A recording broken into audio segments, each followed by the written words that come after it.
Salut tout le monde, bienvenue dans ces news du mois de janvier 2016. Comme de coutume, au mois de janvier, on va faire un petit bilan de l'année 2015 et puis on va voir un peu quels sont les projets pour 2016. Et on va expliquer tout ça dans la vidéo. Il y a un petit peu de news matos aussi. Et puis on terminera avec les photos que j'ai préférées, en tout cas ma sélection de photos de l'année 2015. C'est parti.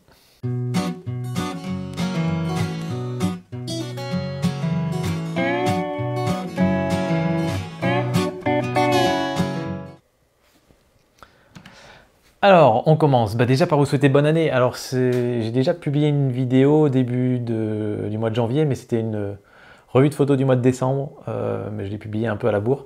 Donc du coup, je vous souhaite bonne année maintenant. Voilà, c'est un peu tard.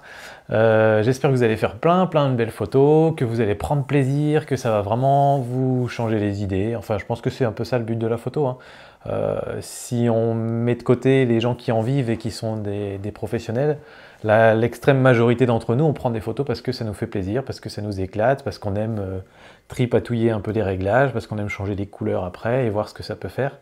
Et des fois, créer des images, enfin voilà. Pour moi, c'est devenu une passion avec le temps, je pense que pour vous aussi. Et donc du coup, voilà, j'espère que vous allez faire plein de belles photos. Quel que soit le matos que vous ayez d'ailleurs. Comme on dit, c'est pas ça qui compte, mais comme on dit aussi, enfin comme je dis aussi, c'est quand même important de savoir quoi choisir. Enfin bref, on y reviendra un peu plus tard dans la vidéo. Donc bonne année. Voilà, je vais faire 3 bilans, un bilan photo, un bilan perso, un bilan mon petit réflexe. Je vais essayer de ne pas être trop long. Bilan photo.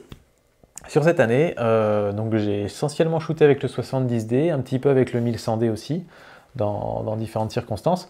Et globalement, je me suis rendu compte que j'étais de plus en plus sélectif. J'ai déjà dit ça un petit peu l'année dernière, mais là c'est encore vrai cette année, c'est-à-dire que je shoote de moins en moins de photos quand je fais une sortie.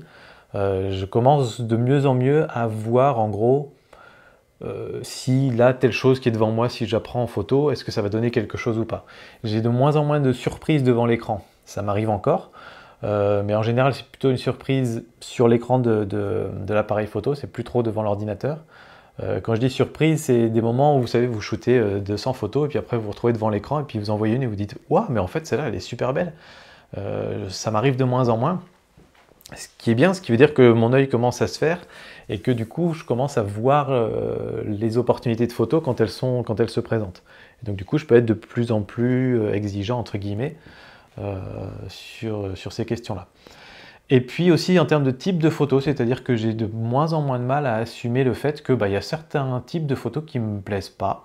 Le portrait, même les photos de famille en soirée, etc. J'essaie de plus en plus de refourguer ça à ma femme, parce que moi ça m'ennuie de les faire, c'est pas un truc qui m'intéresse. Et donc voilà, je finis par ne shooter plus que ce qui me plaît en fait finalement. Même si des fois les membres de la famille c'est toujours un peu voilà, ah mais toi tu as un appareil photo, tu sais bien faire des photos, vas-y, bon. Donc parfois on y passe quand même, mais je pense qu'il ne faut pas avoir de scrupules à dire bah non, je n'ai pas spécialement envie de faire ce type de photo, mais si tu veux, tiens, prends l'appareil. Donc voilà, plus sélectif. J'ai découvert la macro. Thierry, je ne te remercierai jamais assez, ça doit être la 4e fois que je te remercie dans une vidéo, mais avec tes petites astuces de tupperware, de flash, d'objectifs inversés, j'ai vraiment découvert ça et c'est vraiment un truc que j'adore. Voilà, je commence à être de plus en plus convaincu qu'on ne fait pas de... Comment dire? On ne fait pas de la photo, je commence à être de plus en plus convaincu qu'on fait des choses qui nous plaisent et que dans le cadre de cette activité, on essaie de prendre des belles images pour transmettre ce qui nous plaît dans cette activité. Et moi, ce qui me plaît, c'est d'aller me balader dans la nature. Et donc, du coup, la photo de paysage, pour moi, est naturelle. C'est logiquement que j'ai envie de montrer ça aux gens, de leur faire ressentir un petit peu les émotions que je ressens sur le terrain. Et la macro, c'est un petit peu la même chose, c'est-à-dire qu'on est dans la nature, on regarde des choses, des détails que les autres ne voient pas, parce que les autres, ils passent en voiture ou en vélo. Quand on est à pied, qu'on a le temps de s'arrêter, on repère tout plein de choses. Et la macro permet de montrer ces choses-là. Donc du coup, c'est logique que j'accroche et peut-être que beaucoup d'entre vous n'accrochent pas à ce style-là parce que vous êtes plus portrait, photo de rue ou autre. Il n'y a aucun souci avec ça. Moi, j'ai découvert ça et maintenant, c'est ma deuxième passion. Et puis, c'était tout récent, mais je pense que ça va être un événement assez marquant quand même de mon année photo, c'est les impressions de photos. parce que depuis que je les ai faites, ça me chamboule dans ma tête et je me dis que vraiment, tout ce que j'ai fait jusqu'à présent, ça a amené vers là. C'était un petit peu, voilà, j'arrive à un palier en quelque sorte, du coup je me demande un petit peu ce que je vais faire après, quoi. Non pas que ce soit des photos extraordinaires ou autres, mais c'est juste que j'avais suffisamment confiance dans ces clichés pour être prêt à sortir une somme importante d'argent pour les imprimer et les faire et les mettre sur mon mur. Et donc voilà, je sais pas, je trouve que c'est un palier. Ça m'a permis aussi de déterminer un petit peu vers quel type de matos je m'orienterai à l'avenir. Et ça m'a permis aussi de voir qu'avec un APS-C et des objectifs kit de base, on fait des très belles photos qu'on peut faire imprimer, qu'on peut mettre chez soi, et il n'y a pas du tout de souci de qualité là-dessus. On a la qualité suffisante pour faire des belles photos à imprimer chez soi. Donc ça, c'est bon signe aussi. Les projets du coup pour l'année prochaine, du coup provoquer les photos, donc sortir plus, ça veut dire, vu que je suis de plus en plus exigeant, il faut que j'aille de plus en plus dans des endroits où je sais que je vais avoir des belles lumières, un beau paysage, des choses comme ça. La petite balade du samedi ou du dimanche, j'emmène toujours mon appareil parce que s'il se passe quelque chose, je veux être prêt et il y a des fois la possibilité de prendre quelques photos sympas.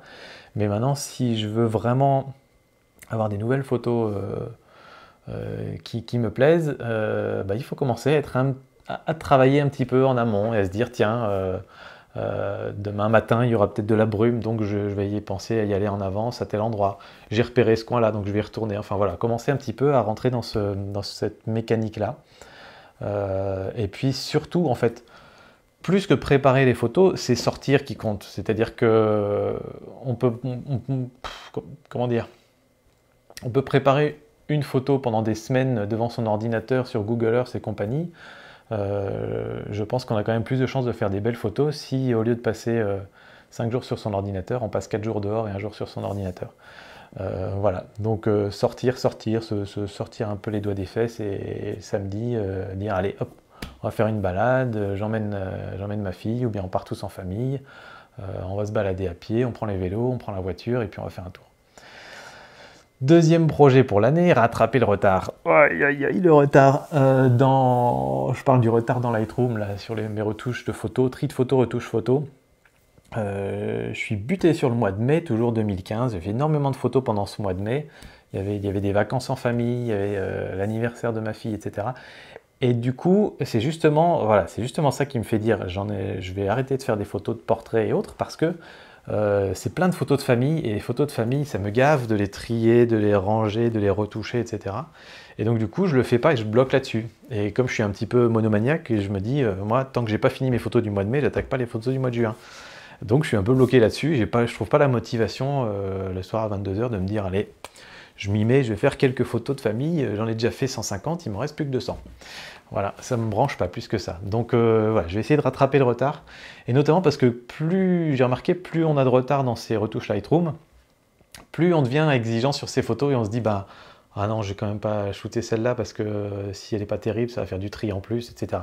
Alors que quand on est clean, qu'on n'a plus rien à retoucher, déjà c'est chouette parce que ces photos, on peut les retoucher en direct juste après la séance, la séance photo, juste après la sortie.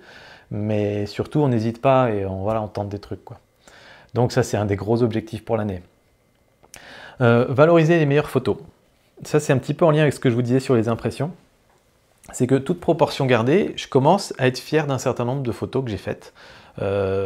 Notamment celle de l'arbre dans la neige et les chutes d'Iguassou, que vous avez vu, hein, les 2 photos noir et blanc que j'avais imprimées. Je commence à être un petit peu fier de ces photos-là, j'aime bien. Et du coup, je voudrais les valoriser. Alors quand je dis valoriser, c'est à la fois les imprimer pour les mettre en valeur et tout ça, mais c'est aussi, comment dire, puisque je les aime bien et que j'ai pas spécialement honte de les montrer, on va dire ça comme ça, pourquoi ne pas essayer de les montrer à plus de monde? Alors je vous les montre sur la page Facebook, je vous les montre des fois dans les vidéos, mais ça reste sur un écran et ça pourrait être sympa de trouver des moyens de les montrer autrement dans le monde réel. Donc ça veut dire peut-être aller au café du coin et dire tiens, est-ce que ça vous dirait d'accrocher mon tableau sur l'un de vos murs? Juste comme ça, pour dire, voilà, est-ce que vous voulez le montrer? Ou bien, j'ai vu des cafés aussi où ils vendent des tableaux comme ça. C'est-à-dire qu'il y a des artistes locaux qui mettent leurs tableaux ou leurs photos, et puis une petite étiquette, et puis s'il y a des gens qui veulent, ils peuvent l'acheter ou ils ne l'achètent pas. Je ne sais pas si ça se vend, mais peu importe, l'intérêt, c'est vraiment de montrer votre travail, et quelque part, c'est flatteur de se dire, ah bah oui, il y a des gens qui sont contents de voir ce type de photos, et puis ça aide un petit commerce ou autre. Donc c'est ce que j'appelle un peu expo-vente, quoi, dire exposer, puis voir si ça se vend, pourquoi pas. Ça pourrait être aussi, du coup, c'est voilà, une question de valorisation aussi financière, mais de dire, si jamais j'ai une ou deux photos dans l'année que j'accroche à un mur dans un bar, et puis j'en vends deux ou trois, ça fait 100, 150 euros de revenus peut-être, ça veut dire que mon travail a un petit peu de valeur, et que du coup, je peux commencer à envisager, non pas d'en vivre, parce qu'on en est encore très très loin, mais peut-être d'investir, ça peut justifier d'investir en du matos, ça c'est un bon point pour beaucoup d'entre vous, mais ça peut aussi justifier de, comment dire, continuer à alimenter la motivation. Et donc voilà, moi je pense que ça pourrait être un truc intéressant. Donc on va essayer. Là l'idée c'est vraiment d'essayer des trucs et puis de voir ce que ça donne, pour pas mourir idiot. La photo de stock, là, l'idée, c'est des banques de données en ligne. Alors, je ne sais pas du tout si c'est adapté pour des photos de paysages, par exemple. Je pense que c'est plutôt bien protégé en termes de copyright et tout ça, donc je crains pas trop de ce côté-là. Mais dire, voilà, par exemple, j'ai 2-3 photos que j'aime beaucoup, ou que qui je trouve sont adaptées à la photo de stock, parce que la photo de stock, hein, l'idée, c'est que vous mettez sur des banques en ligne, et il y a des gens qui vont aller les acheter pour les utiliser, essentiellement pour des utilisations commerciales, pour faire une pub dans un magazine, pour illustrer un article dans un journal ou autre. Et donc du coup, très souvent, c'est pas une belle photo ou une photo d'art, c'est plutôt beaucoup plus souvent des photos qui illustrent un concept ou quelque chose où il y a une symbolique derrière. Donc moi, mes photos, il n'y a pas tellement de symbolique derrière pour l'instant. Mais voilà, je pourrais essayer de voir si j'ai pas 2-3 photos qui marchent là-dedans, puis les mettre sur ce site pour voir un peu ce que ça donne. Et puis les concours, pour l'instant, j'ai jamais participé à des concours photos, mais voilà, c'est 2-3 photos que j'aime bien. Je me dis que celles-là, je pourrais peut-être les mettre dans des concours pour voir ce que ça donne, juste pour, voilà, nouvelle expérience, comme je dis, pour tâter le terrain. Voilà, essayer des nouveaux modes de diffusion. Voilà, ça fait des beaux projets pour l'année, donc c'est cool. Enfin, moi, je suis très très excité de voir l'année à venir. Bilan perso, ça va aller très très vite. On est arrivé à pile 1 an en Franche-Comté, près de Besançon. C'est une région que j'adore personnellement. Je la connaissais pas du tout avant d'arriver ici. C'est pour moi une petite pépite de la France qui est bien cachée. Il n'y a pas grand monde qui connaît la Franche-Comté en dehors de la Franche-Comté. Mais franchement, on y est bien, les gens sont super sympas et les paysages sont très très beaux. C'est pas aussi époustouflant que les Alpes, mais justement, c'est une montagne un peu à taille humaine en fait. C'est un petit peu difficile à expliquer. Et comme il n'y a pas beaucoup de population, il y a beaucoup d'espaces sauvages, beaucoup de grandes forêts. Quand c'est pas de la forêt, c'est des champs, mais c'est des champs avec des vaches. Donc vous avez des petits troupeaux de vaches, des chevaux ici ou là. C'est vraiment super beau en fait. Il y a souvent de la brume le matin. Voilà, moi je me régale dans cette région et du coup niveau photo il y a des belles choses à faire, donc je suis très content d'être en Franche-Comté. J'ai un nouveau job depuis le mois, enfin un nouveau job, c'est le même, hein, ça n'a pas changé depuis le mois de juin, donc ça a changé un petit peu le rythme sur mon petit réflexe, hein, vous avez pu le remarquer, les vidéos c'est maintenant 1 par semaine, jamais plus, et puis comment dire, j'ai beaucoup plus de retard maintenant dans les réponses aux commentaires, des choses comme ça, parce que c'est difficile de combiner tout ça. Et puis, globalement, j'ai pas fait beaucoup de vidéos. Quand je dis de vidéos, c'est sur la chaîne Aux Petits Vidéastes notamment, et j'ai pas moi-même tourné beaucoup de vidéos, j'ai pas eu le temps, parce que c'est c'est très chronophage, ça prend beaucoup plus de temps que la photo, malheureusement. Par contre, j'ai pas mal commencé à barouder, à commencer à travailler un petit peu la mentalité baroudeur, c'est-à-dire de se faire son petit feu soi-même, de commencer à réfléchir à ce qu'on va emmener, à dormir dans la forêt, enfin ce genre de petits trucs. J'ai commencé à faire un petit peu et ça me plaît. Et ça me plaît d'autant plus que pour moi c'est en lien direct avec la photo. C'est-à-dire que c'est en partant dans ces conditions-là, en étant un petit peu, comment dire, en phase avec la nature, c'est dans ces conditions-là où j'ai vraiment envie de faire des photos, donc du coup c'est cool. Les projets perso, du coup, pour l'année 2016, profiter des montagnes, parce qu'en Franche-Comté, comme je vous disais, il y a quelques petites montagnes voilà, qui ça mange pas de pain, mais il n'empêche qu'en hiver, il y a beaucoup de neige, il y a de quoi faire de la raquette, etc. Donc faire des belles photos de neige et d'hiver, il y a de quoi faire. Donc ça, c'est plutôt la partie balade, en fait. Et les montagnes, c'est plutôt qu'en fait, ici, on est assez proche du Jura et des Alpes, c'est-à-dire que je suis quand je dis assez proche, en 3 heures, je peux être dans les Alpes. Et j'en ai pas encore assez profité. Enfin, j'ai fait 2-3 randonnées cet été, mais j'ai envie d'en profiter encore plus. Et du coup, de faire aussi un peu plus de photos de montagne, parce que qui sait ce que l'avenir nous réserve. Et si d'ici quelques années, on déménage, je sais pas moi, en Bretagne, bah, je serais content d'en avoir profité. Et puis, le Packraft, ça, c'est mon cadeau de Noël. J'ai pas eu de cadeau de Noël photo du tout. Enfin, si, j'ai eu le petit mug.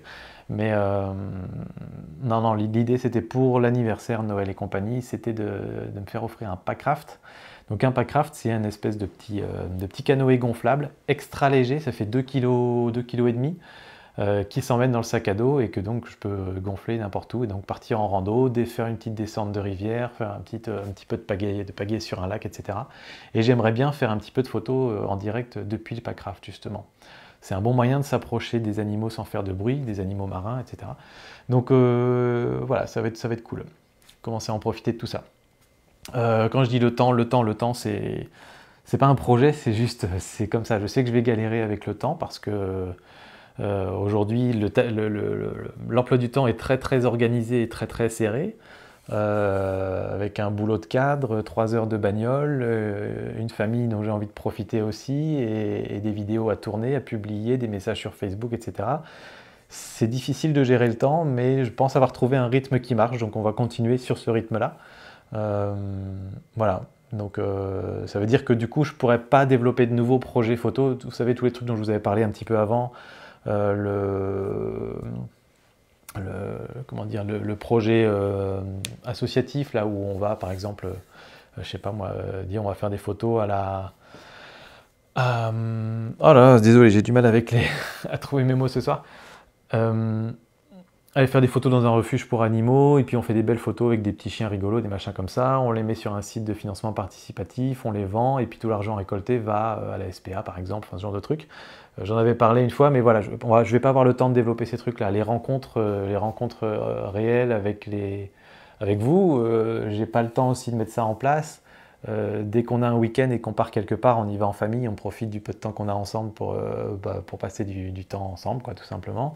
Voilà, donc le temps, malheureusement, il n'est pas compressible, donc pour l'instant, on va faire comme ça.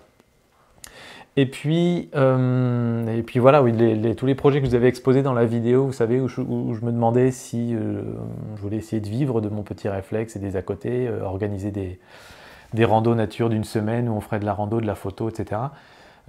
Pour l'instant, tout ça, c'est en stand-by parce que niveau temps, c'est difficile de... je peux pas organiser tout ça, quoi. Si j'ai un peu de temps, ce que j'aimerais vraiment quand même, c'est me remettre un peu à la vidéo et développer un workflow qui soit assez simple, un petit peu comme ce que je fais pour tourner ces vidéos ici, qui me demande pas trop de temps, mais qui soit du coup efficace et qui soit quand même de qualité pas trop merdique, pour pouvoir filmer des trucs en rando, trouver un format sympa, qui fait qu'à chaque fois que je fais une petite balade ou une rando, je puisse à la fois faire des photos et faire de la vidéo.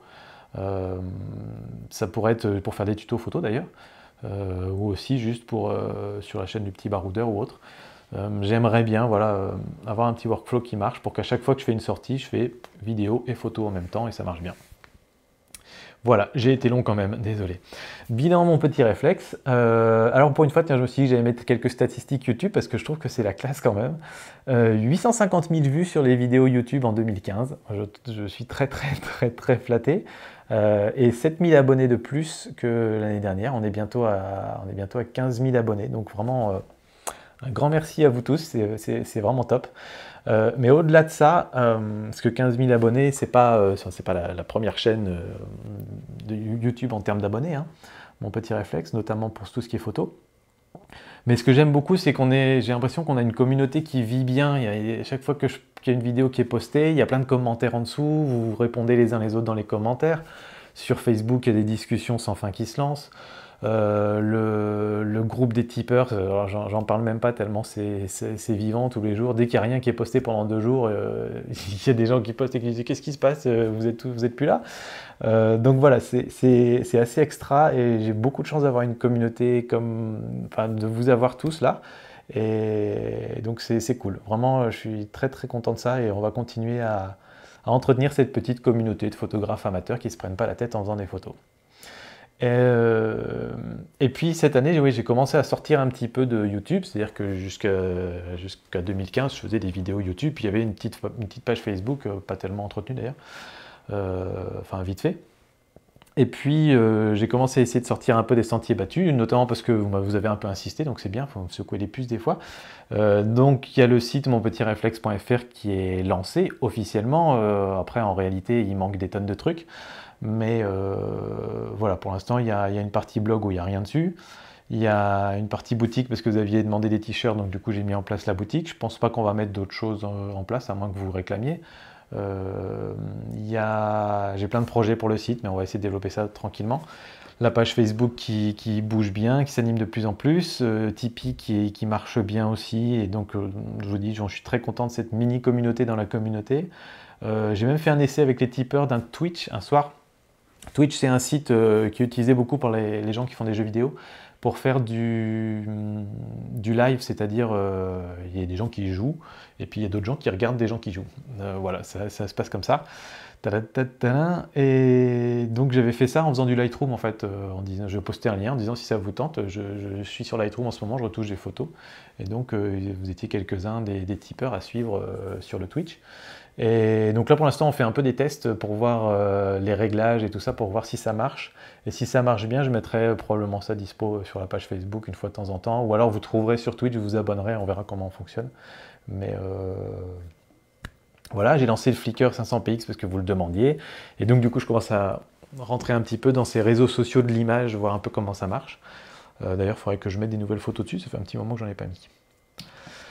Et les projets pour 2016, pour mon petit réflexe, comme je vous disais tout à l'heure, continuer au rythme actuel. Je ne vais pas accélérer le rythme, je ne vais pas lancer des nouvelles choses par million parce que je vous dis, je ne pourrais pas. Mais le rythme actuel me convient, moi perso, une vidéo par semaine, c'est bien, j'arrive à peu près à évoquer tous les sujets que je veux évoquer, donc c'est bien. Faire des tests matos, parce que je trouve que ça manque sur YouTube, et je vais donc probablement faire un petit peu plus. J'ai pas spécialement moi envie d'acheter du nouveau matos ou besoin d'acheter du nouveau matos cette année. Je suis assez content avec ce que j'ai aujourd'hui. Mais je pense que voilà, j'ai accès à du matos photo maintenant. Et donc du coup, je peux tester quelques petits trucs, des objectifs, des boîtiers ou des choses comme ça. Donc je pense en faire un petit peu régulièrement. J'aimerais bien essayer d'en faire un par mois. Donc là par exemple, là vous allez avoir bientôt le test de l'ultra grand angle de chez Canon, le 10-18, et puis le test d'un boîtier mirrorless de chez Sony, justement, parce que je voulais voir un peu ce que ça donne. Je me disais du coup, si jamais je me mets à faire des concours et tout ça, est-ce que ça vous intéresserait qu'on mette une rubrique concours dans les news, c'est-à-dire dire tous les mois, dans les news de ce mois-ci, au fait, si vous voulez participer à des concours, il y a celui-ci qui a l'air bien, celui-ci qui a l'air bien, celui-ci qui a l'air bien, rendez-vous là, là et là. Ça pourrait être un bon endroit, je pense, pour ces choses-là. Et puis du coup, ça pourrait être marrant de se dire, bah tiens, on participe tous au même concours et puis on voit un petit peu ce que ça donne derrière. Améliorer le site petit à petit. Là, je promets rien, mais j'aimerais vraiment commencer à mettre en place les rubriques d'apprentissage. En fait, j'aimerais bien faire une espèce de photo school ou un truc comme ça, un peu interactive, mais a priori totalement gratuite. On ne partirait pas sur un modèle payant, mais l'idée ce serait que pour valider chaque module, vous auriez besoin de prendre des photos, de sortir, de vous exercer, et puis on commencerait de la base jusqu'à des techniques plus perfectionnées. Ça, j'aimerais vraiment beaucoup le mettre en place, mais ça demandera du temps. Ah oui, puis technologie mobile, ça c'est un truc que j'ai envie d'essayer cette année, parce que vous voyez, mon portable, c'est ce truc-là. C'est un vieux Samsung que j'ai acheté en arrivant aux Pays-Bas dans une boîte, dans un espèce de kit tout compris, qui coûtait pas grand chose. Et alors j'ai une vieille version d'Android et tout ça dessus. Bref, je ne peux pas installer des applis, enfin je peux installer quelques applis, mais globalement elles sont plus, il n'y en a plus aucune de compatible. L'appareil photo, ça vaut rien du tout. Et puis globalement, je suis très nul en fait en portable. C'est pas un truc qui m'intéresse à la base, je suis plutôt quelqu'un qui fait de l'ordi. Mais j'ai envie de m'y mettre parce que voilà, j'ai envie de découvrir et je pense qu'on va globalement tous un peu évoluer vers les technologies mobiles. Enfin, je pense être à peu près le dernier en France à pas y être. Et donc du coup, voilà, je pense qu'un de ces quatre, je m'achèterai un portable qui permet de mettre des applications, alors un truc vraiment pas cher, genre 50 € ou 100 €, je sais pas combien ça vaut maintenant, mais qui permet d'installer des applis, alors que ce soit des applis pour la photo, ou peut-être me mettre à essayer les Instagram et compagnie. Je ne sais pas du tout si ça va bien marcher ou pas, mais j'ai envie d'essayer ces choses-là cette année. Donc voilà, on verra bien. Je vous demanderai sûrement à l'occasion, peut-être sur Facebook d'ailleurs, si vous avez des suggestions. Voilà pour les projets, mon petit réflexe. Maintenant, on a quelques petites news. Donc je vais faire un faux unboxing parce qu'en fait, ça c'est le Sony Alpha 6000 que j'ai bien utilisé pendant les vacances et que je voulais justement tester. Et ce que je voulais tester notamment, c'était voir un petit peu un mirrorless, comment ça se comportait par rapport à un réflexe, notamment le viseur électronique, l'autofocus, etc. Je vous ferai une review complète, je vous ferai un comparatif avec le 70D, de toute façon vous aurez ces deux vidéos là. Plein de gros manuels que j'ai même pas lus, comme d'hab. Et puis après, à l'intérieur, je vous la fais rapide. Ça c'est pour charger les batteries, en fait on glisse pas la batterie dedans, c'est juste un truc qui se branche ou sur de l'USB ou sur une prise de courant, et en fait on recharge la batterie directement dans l'appareil. Donc c'est pratique par certains moments, mais ce qui est un petit peu embêtant, c'est que du coup on ne peut pas utiliser l'appareil pendant qu'on recharge une autre batterie, quoi. Après il y a des adaptateurs pour d'autres pays, une sangle que j'ai pas du tout déballée, et puis le bestiau. Alors là, je l'ai testé, hop, je vais mettre ça de côté du coup. Voilà, donc c'est tout petit, et l'objectif qui est dessus, c'est un 16-50. Donc c'est vraiment équivalent du 18-55 sur un réflexe. Et je l'ai pris vraiment pour le comparer avec le 70D. C'est pas exactement la même gamme de prix, celui-ci est beaucoup moins cher que le 70D, mais en termes de performance, c'est vraiment l'équivalent. C'est-à-dire que il a une rafale à 11 images par seconde, il est à 24 mégapixels sur son capteur, il a un écran qui est orientable, etc. Donc voilà, c'est plutôt cool. Et globalement assez sympa, il y a des points positifs et des points négatifs par rapport à un réflexe. Je vous expliquerai tout ça plus en détail. Voilà, je ne vais pas vous en dire plus pour le moment, mais il ne se referme pas lui. Voilà, comme ça, vous avez pu commencer à comprendre certains des soucis qu'on peut avoir avec un mirrorless. Un petit truc que certains d'entre vous m'ont dit, ce film toujours super, c'est que sur le Adobe Creative Cloud, Photoshop ou Lightroom, il y a certains qui me disent « mais tu me dis qu'on a la correction du voile, mais moi je ne l'ai pas, et le bouton automatique pour le recadrage, je ne l'ai pas non plus, pourtant je suis bien sur Adobe CC, etc. comme toi. » Et visiblement, après investigation, il se trouve qu'il semblerait vraiment que ces fonctionnalités soient destinées aux ordinateurs qui sont 64 bits. Donc si vous avez un ordinateur ancien qui est 32 bits, c'est peut-être pas la peine en fait de vous abonner à Adobe CC parce que la plupart des mises à jour qui vont arriver vont pas vous concerner en fait parce que vous n'y aurez pas droit, parce que vous n'avez pas le bon système derrière.